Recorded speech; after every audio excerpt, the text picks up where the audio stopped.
Epstein files అనేది కేవలం ఒక డైవర్షనేనా? ఇప్పుడు వరల్డ్ మొత్తాన్ని ఎప్స్టీన్ ఫైల్స్ అన్న పేరుతోటి రోజుకొకటి ఆక్యుపై చేస్తూ మీడియాని ఎత్తు ఉండగా వెనక నుండి నీరులాగా పాకుతున్నది ఒక పెద్ద సమస్య. ఆ సమస్య ఏంటిది అంటే $56 ట్రిలియన్ డెట్. యుఎస్ఏ ఇప్పుడు కరెంట్గా $56 ట్రిలియన్ డెట్ లో ఉంది ఇన్ 2025 స్టాట్స్ ప్రకారంగా. ఇప్పుడు 2026 రాబోతుంది. ఇక్కడ చూస్తే కనుక ఒక కమిటీ ఉంది, committee responsible for federal budget అని చెప్పి.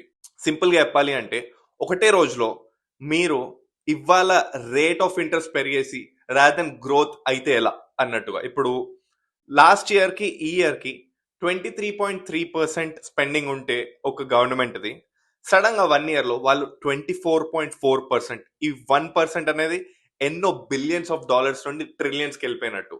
$970 బిలియన్స్ స్పెండింగ్ ఉంటే ఈ ఇయర్ ఒకటేసారిగా అది $2.1 ట్రిలియన్ స్పెండింగ్ వెళ్ళిపోయింది ఆ ఒక్క పర్సంటేజ్ అనేది.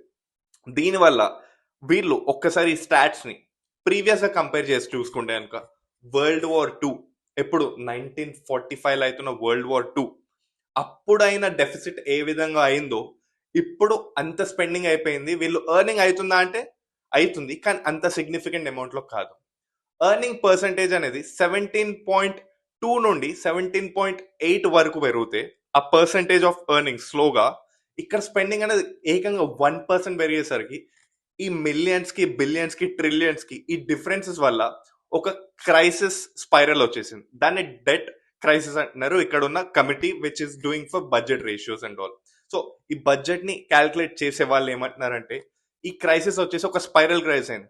ఒకటేసారి స్పెండింగ్ పెరిగిపోయి ఒక మెయిన్ ప్రిన్సిపల్ అమౌంట్ కన్నా ఇంట్రెస్ట్ పెరుగుతూ పోతుంది. అండ్ 2036 కల్లా అమెరికాలో ఉన్న ప్రతి ఒక్క person irrespective of their visa వాళ్ళు ఏంటిదని కూడా కాకుండా వాళ్ళందరిపైన ఈ భారం పడుతూ వస్తుంది.